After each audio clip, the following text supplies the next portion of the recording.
কি হচ্ছে বেলি এগুলা? তুমি এখন বড় হচ্ছ না, তুমি তোমার মাকে কেন জ্বালাও? হ্যাঁ, এই যে দেখেন, এই বুইড়া মেয়ে এখনও সে তার মার দুধ খাবে। এই তো আর এই যে এই 21 তারিখ নাকি 22 তারিখ ওর 3 মাস হয়ে যাবে, এখনও সে তার মার দুধ ছাড়ে না।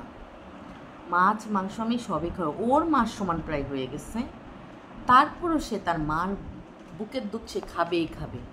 এটা কোনো কথা? তুই এখন বড় হয়ে গেছিস না বেলি? এটা কী ধরনের কথা বেলি? তুই এখনও তোর মার দুধ খেতে চাস? ওর মা তো দিবে না, তালা চাবি লাগাই দিছে। হ্যাঁ, সে ভালোভাবে তালা চাবি লাগিয়েছে।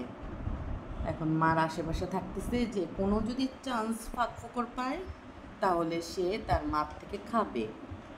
বেলি, বেলু, বেলু।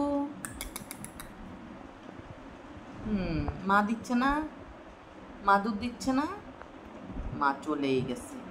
মানে এখানে সে সেফ ফিল করে না, কারণ ও যত থাকবে ওর পিছনে পিছনে মানে দুধের জন্য সে চলে যাবে।